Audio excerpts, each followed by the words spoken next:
Good morning, all you wacky weirdos out there in YouTube land. Thrash Pondo here, and today I have a special treat. Yes, as you folks might find it hard to believe, I was recently on another sci-fi horror channel and was asked a very poignant question. What would you consider to be one of the best bad sci-fi horror films one could get their hands on?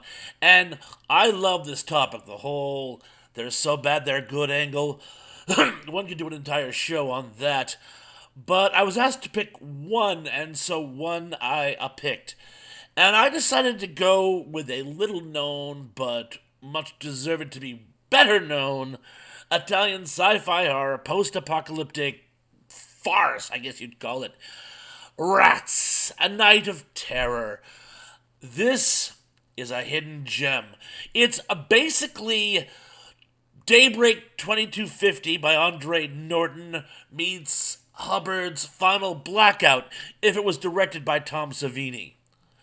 I'll let you digest that for a second, and basically here's the story. In the not too distant future, this group of post-apocalyptic bikers settles for the night into a town which appears to be not particularly post-apocalypticified. And while they're settling in, they notice the town seems to have an inordinate number of little creepy crawly things, specifically Rattus cheesitus, more commonly referred to as the common household rat. But after some cursory observations, we realize that these just aren't your garden variety garden rats. No, they seem to have above average intelligence and are organized and have a few other more disturbing traits we will get to we'll get to them now. Yeah, you've probably guessed it. Yes, the rats descend upon our cast of humans and devours them sort of one by one in a scene for scene, almost 10 Little Pilgrim style, with increasing levels of violence therein. Now, this film is very quirky, I gotta tell you. I can't tell if the dialogue wasn't particularly well written or a lot of it was lost in a very poor American translation, but it's very clunky. That can be gotten past. The story is fun, the characters are wild, the situations are just kooky, and again, it's sort of like Friday the 13th in that every time we lose another character, they seem to ratchet up the violence just a little bit more. You spend the entire movie going, ooh, gross, ooh, gross, ooh, grosser, ooh, grossest, ooh, grossester.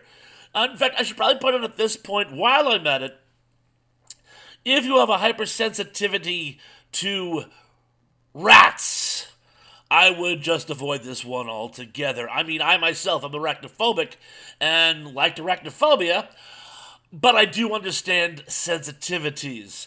That being said, this is a fun little movie.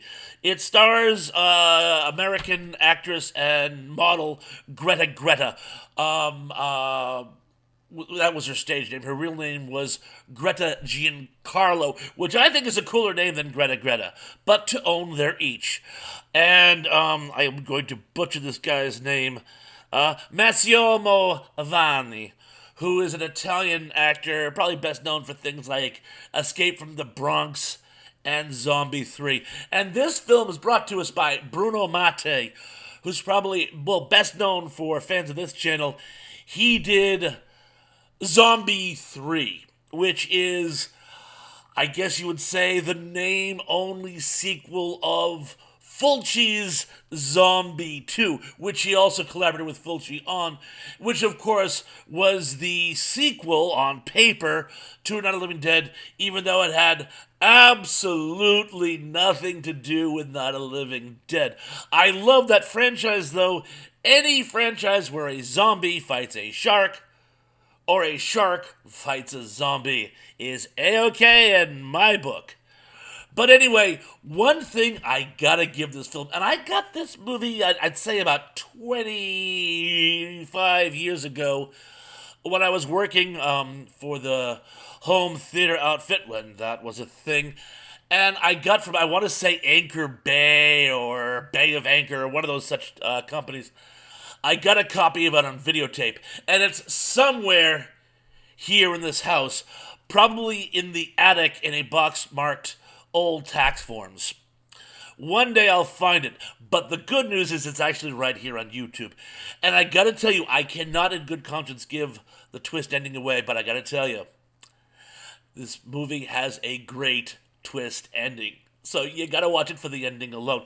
And again, it's just the idea of a World War III scenario and the higher degree of radiation causing rats to develop super intelligence and even powers is nothing new. Brian Aldiss mentioned it in his first novel, Nonstop, of Graveyard Shift by Stephen King, even has a similar premise.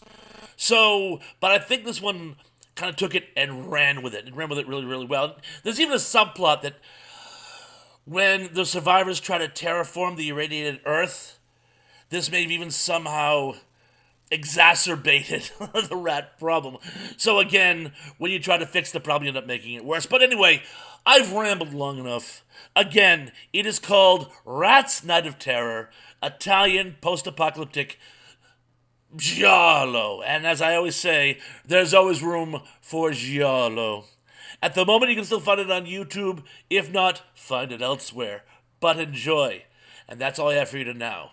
And so, you know the deal. Please like and subscribe. Feel free to comment in the comment section below. And until next time, be good, be safe, be careful. And I'm looking forward to seeing you all again very, very, very, very, very soon. Peace.